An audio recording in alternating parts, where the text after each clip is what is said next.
जय जय रघुवीर समर्थ. दशक सातवे, समास दुसरा. ब्रह्मनिरूपण नाम. श्रीराम.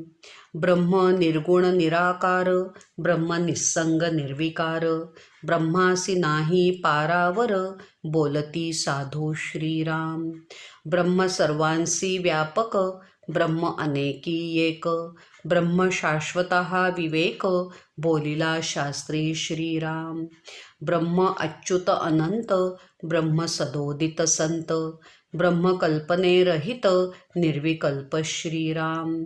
ब्रह्म या दृश्या वेगळे, ब्रह्म शून्यत्वासी निराळे, ब्रह्म इंद्रियांच्या मेळे, चोजवेना श्रीराम. ब्रह्मदृष्टीस दिसेना, ब्रह्म मूर्खासी असेना, ब्रह्म साधू विणयेना, अनुभवासी श्रीराम. ब्रह्म सकळा होनी थोर, ब्रह्मा ऐसे नाही सार, ब्रह्म सूक्ष्म अगोचर, ब्रह्मादिकांसी श्रीराम. ब्रह्माचे निरूपण करायला समर्थांनी सुरुवात केली. समर्थ श्रोत्यांना म्हणू लागले की, श्रोते हो, आता ब्रह्म कसे आहे तर संत साधू पुरुष म्हणतात की ब्रह्म हे निर्गुण, निराकार, निर्विकार आणि संगविरहित आहे. ब्रह्म अमर्याद आहे. विश्वाला व्यापून असणारे ब्रह्म अनेकांमध्ये एकत्वाने नांदते आहे. ब्रह्म शाश्वत आहे असा विवेक शास्त्रांमधून सांगितला गेला आहे. ब्रह्म कधी ढळत नाही, तर ते सतत स्थिर आहे, अनंत आहे. ते कल्पनाविरहित निर्विकल्प अवस्थेत सदोदित आहे. ब्रह्म दृश्याहून वेगळे आहे, ज्ञात अज्ञाताच्या पलीकडे आहे. ते अतींद्रिय आहे. दृष्टीला ते कधीच दिसत नाही. मर्त्य डोळ्यांनी माया अनुभवणाऱ्या मूर्ख लोकांना ब्रह्म नाही असेच वाटते. संत आणि साधूंच्या सहवासातच ब्रह्म प्रत्यक्ष अनुभवता येते. असे हे ब्रह्म सर्वांहून श्रेष्ठ आहे. या ब्रह्मासारखे या संपूर्ण विश्वात दुसरे काहीही नाही. ब्रह्म इतके सूक्ष्म आहे की प्रत्यक्ष ब्रह्मादिकांना सुद्धा ते जाणवत नाही, कळत नाही. ब्रह्म शब्दी ऐसे तैसे, बोलिजे त्याहूनी अनारिसे, परी ते श्रवण अभ्यासे, पाविजे ब्रह्म श्रीराम. ब्रह्मास नामे अनंत, परी ते ब्रह्म नामातीत, ब्रह्मास हेत दृष्टांत, देतान शोभती श्रीराम. ब्रह्मा सारिखे दुसरे, पाहता काय आहे खरे, ब्रह्म दृष्टांत उत्तरे, कदान साहे श्रीराम. ब्रह्माचे वर्णन शब्दांनी कितीही केले तरी एक गोष्ट लक्षात येते की शब्दांमध्ये ब्रह्माचे वर्णन करता येत नाही. त्या शब्दांच्या पलीकडे त्याचे शब्दातीत असे अस्तित्व आहे. केवळ श्रवणभक्तीने, ध्यासा अभ्यासाने मात्र ब्रह्म प्रत्यक्ष अनुभवता येते. त्या ब्रह्माला अनंत नावे आहेत, परंतु ते नामातीत आहे. कुठलेही नाव त्याच्या स्वरूपाची रेषा चितारत नाही. कुठलाही दृष्टांत त्याच्या अस्तित्वाला लागू पडत नाही. या ब्रह्मांडामध्ये ब्रह्मासारखे दुसरे काहीच नाही. त्यामुळे त्याचे वर्णन शब्दातून साकार करणे शक्य होत नाही. यतो वाचौ निवर्तन्ते, अप्राप्य मनसासह. ब्रह्माचे वर्णन करायला वाणी सिद्ध होते, तेव्हा वाणीवाटे प्रगट होणाऱ्या शब्दांना ब्रह्माचे वर्णन करता येत नाही. मन म्हणते की हे ब्रह्म केवळ अप्राप्य आहे. त्यामुळे वाणी आणि मन ब्रह्मवर्णनापासून माघारी वळतात. जेथे वाचा निवर्तती, मनासी नाही ब्रह्मप्राप्ती, ऐसी बोलिली श्रुती, सिद्धांत वचन श्रीराम. कल्पनारूप मन पाही, ब्रह्मी कल्पनाची नाही, म्हणोनी वाक्य काही, अन्यथा नव्हे श्रीराम. आता मनासी जे अप्राप्त, ते कैसे होईल प्राप्त, ऐसे म्हणाल तरी कृत्य, सद्गुरु वीण नाही श्रीराम. भांडार गृहे भरली, परी असती आड केली, हातास न येता केली, सर्वही अप्राप्त श्रीराम. ब्रह्माचे वर्णन करताना वाणी मौनात शिरते, कारण निर्गुण निराकार ब्रह्माचे वर्णन कुठल्या शब्दांनी करणार. मनाला ब्रह्माचे तर आकलनच होत नाही असे श्रुतिग्रंथांचे वचनच आहे, जे मी तुम्हाला आता सांगितले. फक्त कल्पनांच्या राज्यात सतत बागडत राहणे एवढेच मनाला ठाऊक. त्याला अतर्क्य ब्रह्माची कल्पना कशी येणार? म्हणून श्रुतिवचन हे सत्य आहे. आता मनालाच अप्राप्य ते ब्रह्म प्राप्त कसे होणार असे म्हणू गेले तर एक गोष्ट निश्चित सांगतो की सद्गुरूच्या कृपेशिवाय ब्रह्म कधीच प्राप्त होत नाही. कसे तर एक दृष्टांत देऊन सांगतो की कोठारे अन्नधान्याने गच्च भरलेली आहेत. त्याला मोठे कुलूप लावलेले आहे, परंतु आपल्यापाशी किल्ली नसेल तर कोठारे उघडता येतील काय? त्यामुळे अन्नधान्य अप्राप्य होते. तसे हे आहे. तरी ते किल्ली ते कवण, मज करावी निरूपण, ऐसा श्रोता पुसे खूण, वक्तयासी श्रीराम. सद्गुरु कृपा तेची किल्ली, जेणे बुद्धी प्रकाशली, द्वैत कपाटे उघडली, एकसरी श्रीराम. तेथे सुख असे वाड, नाही मनासी पवाड, मने विण कैवाड, साधनाचा श्रीराम. त्याची मने विण प्राप्ती, की वासने विण तृप्ती, तेथे न चले व्युत्पत्ती, कल्पनेची श्रीराम. ते परे होनी पर, मन बुद्धी अगोचर, संग सोडिता सत्वर, पाविजे ते श्रीराम. संग सोडावा आपुला, मग पाहावे तयाला, अनुभवी तोया बोला, सुखावे लगा श्रीराम. समर्थ ब्रह्माचे वर्णन करीत असताना मध्येच एका श्रोत्याने खुणेनेच विचारले की ती किल्ली मला कुठे सापडेल, ते मला कृपा करून सांगाल का? तेव्हा समर्थ म्हणाले की एक गोष्ट निश्चितपणे समजून घ्या की ही ब्रह्मप्राप्तीची किल्ली हातात याविषयी वाटत असेल तर सद्गुरु कृपेचा वर्षाव व्हावा लागतो. एकदा का सद्गुरु कृपारूपी किल्ली हाती लागली की द्वैताचे दरवाजे खुले होतात. बुद्धीमध्ये आत्मज्ञानाचा लख्ख प्रकाश पडतो. एकदा का आत्मज्ञान प्राप्त झाले की केवळ सुख सभोवती पसरते. ह्या अवस्थेत मनाला कधी प्रवेश मिळत नाही, मनाची गरज पडत नाही. मुख्य म्हणजे या परब्रह्म प्राप्तीसाठी मन लागतच नाही. वासनेशिवाय तृप्ती देणारा हा एक आनंद सोहळा आहे.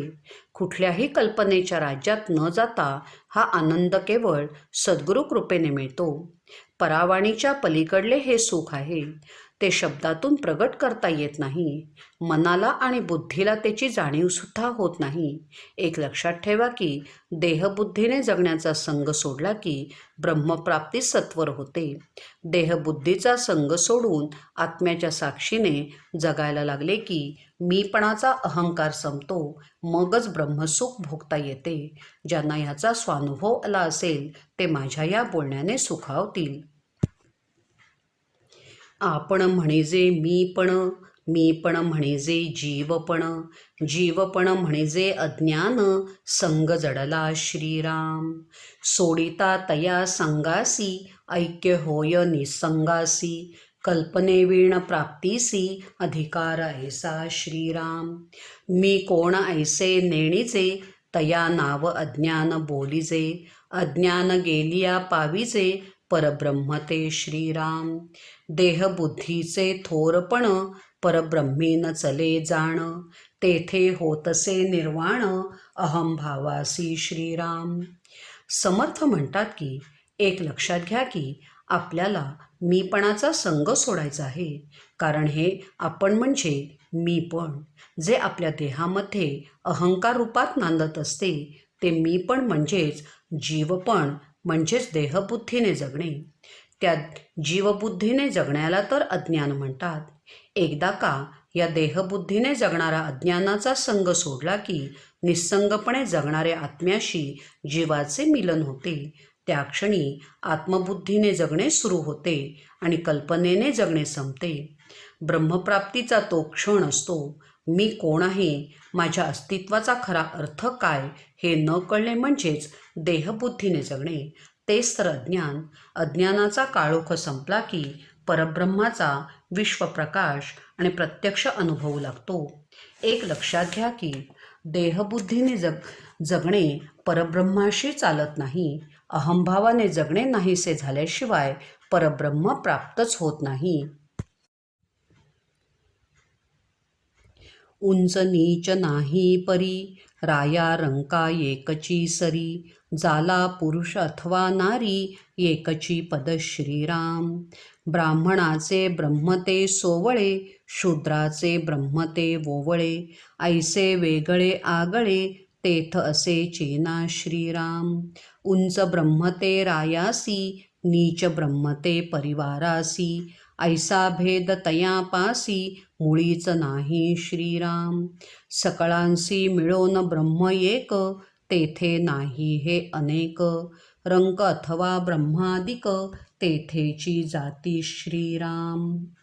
ब्रह्मपद प्राप्त होण्याच्या संदर्भात समर्थ एक फार महत्त्वाचा विचार देताना श्रोत्यांना म्हणतात की, श्रोते हो, या ब्रह्मस्वरूप प्राप्तीमध्ये लहान मोठे हा भेद तर नाहीच, परंतु हा राजा, हा रंक किंवा हा पुरुष आणि ही स्त्री हा भेदभावही अजिबात नाही.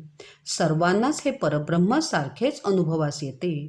ब्राह्मणाचे ब्रह्म सोवळे असते आणि खालच्या जातीतल्या माणसांचे ब्रह्म ओवळे असते असे काहीही नाही. यात काही वेगळेपण असते असे नाही. ऐश्वर्यसंपन्न ब्रह्म राजासाठी आणि साधेसुधे गरीब ब्रह्म हे सर्वसाधारण गरीब माणसांसाठी असा भेदभाव इथे नाही. सगळ्यांनाच एकमेवा द्वितीय एकच ब्रह्म प्राप्त होते, कारण परब्रह्म काही अनेक नाहीत. सर्व विश्व व्यापून असलेले परब्रह्म निर्गुण निराकार आहे. गरीब माणूस आणि ब्रह्मादिक एकाच परब्रह्माशी जातात. श्रीराम. स्वर्ग मृत्य आणि पाताळ, तिही लोकींचे ज्ञाते सकळ, सकळांसी मिळोन एकची स्थळ, विश्रांतीचे श्रीराम. गुरु शिष्या एकची पद, तेथे नाही भेदाभेद, परिया देहाचा संबंध, तोडीला पाहिजे श्रीराम. स्वर्ग, मृत्यूलोक आणि पाताळात राहणारे सर्व ज्ञाते जे आहेत, जे आत्मभावनेने जगतात, त्यांच्यासाठी सुद्धा ब्रह्म एकच आहे. त्यांच्या विश्रांतीचे हे ब्रह्मस्थळ एकच आहे. गुरु असो की त्याचा शिष्य असो, त्या दोघांनाही एकच ब्रह्म प्राप्त होते. हा गुरु म्हणून त्याचे ब्रह्म वेगळे आणि हा शिष्य म्हणून त्याचे ब्रह्म वेगळे, हा भेदभाव ब्रह्मात नाही. फक्त एकच, ज्यांना ब्रह्मप्राप्ती हवी त्यांनी देहबुद्धीने व्यापलेले अहंकारी जगणे सोडायला हवे इतकेच. देहबुद्धीचा अंती, सकळांसी एकची प्राप्ती, एक ब्रह्म द्वितीय नास्ती, हे श्रुतिवचन श्रीराम. साधू दिसती वेगळाले, परी ते स्वरूपी मिळाले, अवघे मिळोन एकची झाले, देहातीत वस्तू श्रीराम. ब्रह्म नाही नवे जुने, ब्रह्म नाही अधिक उणे, उणे भाविल ते सुणे, देहबुद्धीचे श्रीराम. देहबुद्धीचा संशयो, करी समाधानाचा क्षयो, चुके समाधान समयो, देहबुद्धी योगे श्रीराम. एकदा का देहबुद्धीने जगणे संपले की त्या सर्वांना प्राप्त होणारे ब्रह्म सारखेच असते. श्रुती ग्रंथांमध्ये यासंबंधी एक वचन आहे की, एकम ब्रह्म द्वितीय नास्ती, म्हणजे काय तर ब्रह्म सर्वत्र सारखेच आणि एकमेव आहे. या संपूर्ण विश्वात दुसरे ब्रह्म नाही. साधू पुरुष देहाने वेगळे वेगळे दिसतात, परंतु हे सर्व साधू पुरुष एकाच परब्रह्माशी मिळालेले आहेत, एकरूप होऊन गेलेले आहेत. देहातीत होऊन ते एकच परब्रह्म प्रत्यक्ष अनुभवत असतात. एक लक्षात ठेवा की परब्रह्म जुनेही नाही आणि नवेसुद्धा नाही. ते अधिक किंवा उणे असे असत नाही. ब्रह्माचे उणे पण काढणारे आहेत, त्यांना समर्थांनी देहबुद्धीने जगणारा कुत्रा असे संबोधले आहे. देहबुद्धीने जगणाऱ्या माणसाच्या मनात ब्रह्माविषयी संशय खदखदत असतो, त्यामुळे त्याला कधी समाधान प्राप्त होत नाही. खरे सांगायचे म्हणजे त्याचे समाधान नष्ट पावते. समाधानाचा मिळणारा दुर्मिळ क्षण देहबुद्धीने जगणारा नेहमीच गमावतो. देहाचे जे थोरपण, तेची देहबुद्धीचे लक्षण, मिथ्या जाणोनी विचक्षण, निंदिती देहो श्रीराम.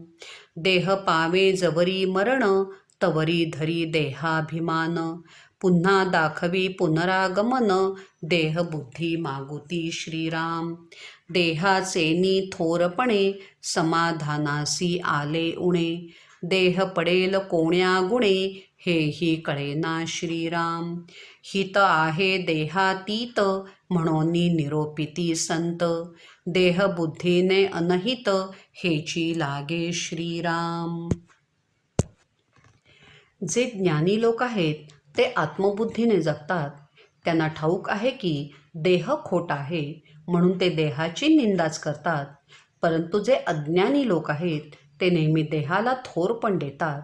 ही देहबुद्धी हे त्यांचे प्रधान लक्षण आहे. देह जिवंत असेपर्यंत ही देहबुद्धी चिवटपणे जोपासणारे हे लोक मरणानंतर सुद्धा त्याच देहाने पुन्हा जन्माला येतात आणि देहबुद्धीचा अहंकार जागृत ठेवतात.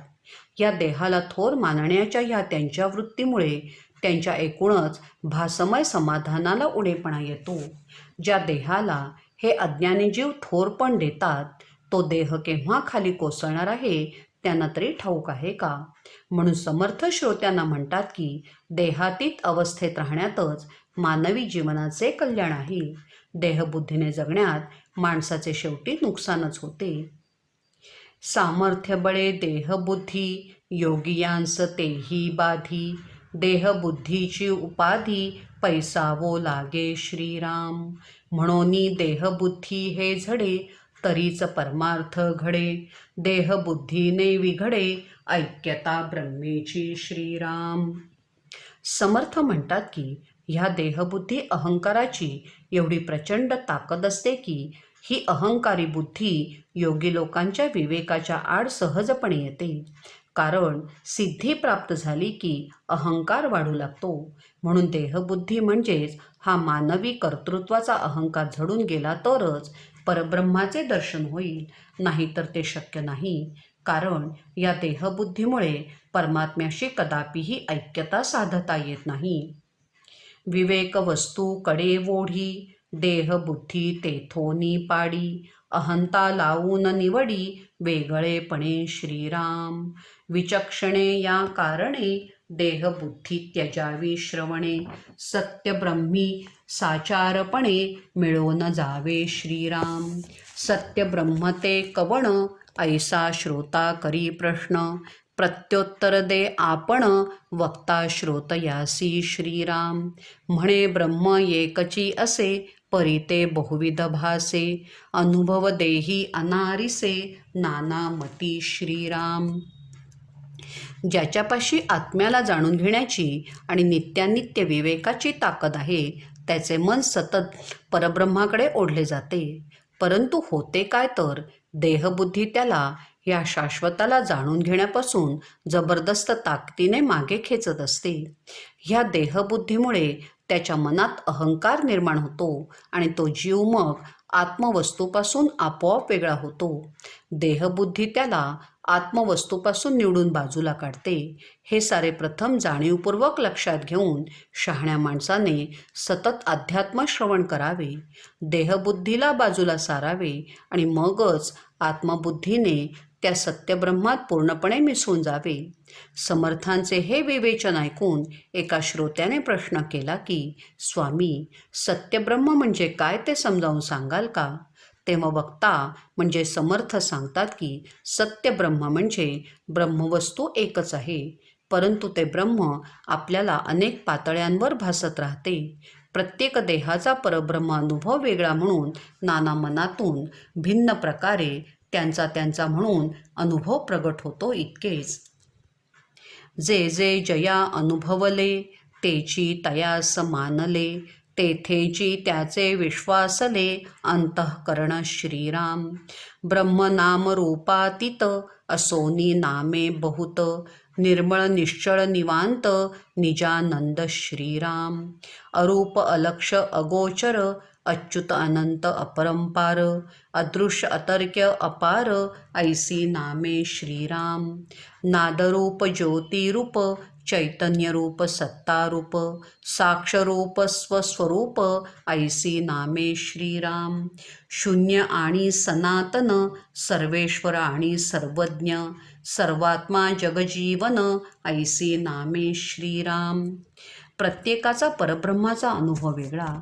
ज्याला ज्याला परब्रह्माचा जसा जसा अनुभव आला तसा तसा त्याच्या अंतःकरणात परब्रह्म स्वरूपाचा ठसा उमटला. त्या प्रत्येकाचा विश्वास त्याला मिळालेल्या गाढ अनुभवाशी स्थिरावला. वास्तविक ब्रह्म हे नाम आणि रूपाच्या पलीकडे आहे, परंतु त्याला अनेक नावे प्राप्त झाली आहेत. निर्मळ, निश्चळ, निवांत, निजानंदात रमलेले, अरूप, अलक्ष, अगोचर, अच्युत असलेले, अपरंपार पसरलेले हे ब्रह्म वास्तविक अदृश्य आहे, अतर्क्य आहे, अपार आहे, वादरूप आहे, ज्योतिरूप आहे, चैतन्यरूप आहे, सत्तारूप, साक्षरूप, स्वस्वरूप आहे. ही त्याची नावे झाली किंवा हा प्रत्येकाचा सांगण्याचा अनुभव झाला. ते शून्य आहे, सनातन आहे, सर्वेश्वर आहे, सर्वज्ञ आहे. त्याला काही सर्वात्मा म्हणतात. ते जनजीवनमय आहे. अशी कितीतरी नावे परमात्मस्वरूप परब्रह्माला भक्तांनी दिलेली आहेत. त्यांच्या अनुभवाच्या भाषेत त्या नामांनी संवाद साधतात. सहज आणि सदोदित, शुद्ध बुद्ध सर्वातीत, शाश्वत आणि शब्दातीत, ऐसी नामे श्रीराम. विशाळ विस्तीर्ण विश्वंभर, विमळ वस्तू व्योमाकार, आत्मा परमात्मा परमेश्वर, ऐसी नामे श्रीराम. परमात्मा ज्ञानघन, एकरूप पुरातन, चिद्रूप चिन्मात्र जाण, नामे अनाम्याची श्रीराम. ऐसी नामे असंख्यात, परितो परेश नामातीत, त्याचा करावया निश्चितार्थ, ठेविली नामे श्रीराम. ब्रह्म सहज आणि सदोदित आहे, शुद्ध स्वरूपात नांदते आहे. ते बुद्ध म्हणजे ज्ञानी आहे. ते शाश्वत आणि शब्दातीत आहे. ते विशाल आणि विस्तीर्ण आहे. तो विश्वंभर आहे. विमल, परमवस्तू, व्योमाकार आत्मा आणि परमात्मा परमेश्वर आहे. हा परमात्मा ज्ञानघन आहे, एकरूप आणि पुन्हा पुरातन आहे, चिद्रूप, चिन्मात्र आहे. अशी कितीतरी असंख्य नावे या अनाम भगवंताला आजपर्यंत दिली गेली आहेत. परंतु लक्षात घ्या की हा परमेश्वर नामातीत, गुणातीत आहे. केवळ त्याच्या निर्गुण निराकार स्वरूपाचा निश्चितपणे निश्चयात्मक असा शब्द उच्चारण्यासाठी ही सर्व नावे साधकांकडून आणि सिद्ध पुरुषांकडून त्यांच्या त्यांच्या अनुभवातून प्रगट झालेली आहेत. समर्थ बोलता बोलता श्रोत्यांना सहजपणे म्हणाले की मी नाही का त्याला सत्यब्रह्म म्हटले. हा केवळ उल्लेख करता यावा म्हणून एक नाव देण्याचा प्रकार झाला इतकेच. तो विश्रांतीचा विश्राम, आदिपुरुष आत्माराम, ते एकची परब्रह्म, दुसरे नाही श्रीराम. तेची कळावया कारणे, 14 ब्रह्मांची लक्षणे, सांगिजेती तेणे श्रवणे, निश्चयो बाणे श्रीराम. खोटे निवडिता एकसरे, उरले ते जाणीजे खरे, 14 ब्रह्मे शास्त्राधारे, बोलीजेती श्रीराम. श्रोते हो, या परब्रह्म स्वरूपाविषयी सांगत असताना महत्त्वाचा मुद्दा काय होता तर भगवंत निर्गुण निराकार आहे, त्यामुळेच त्याला नाम नाही. तो नामातीत आहे. परब्रह्माविषयक सांगताना आपण त्याला कुठले तरी एक नाव देऊन त्याच्या संबंधी बोलत राहतो. वास्तविक हा मूळ आदिपुरुष म्हणजे विश्रांतीचे विश्रांतीस्थान आहे, आत्माराम आहे. वास्तविक तेच एक परब्रह्म आहे, दुसरे नाही. ह्या परब्रह्माला नेमकेपणाने समजण्यासाठी श्रोते हो, तुम्हाला आता 14 ब्रह्मांची लक्षणे सांगतो. ती तुम्ही नीटपणे समजावून श्रवण केलीत की परमेश्वराच्या अस्तित्वासंबंधी तुमच्या मनात निश्चित एक विचार बांधला जाईल.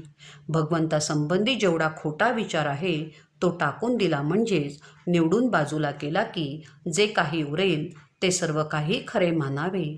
आता मी तुम्हाला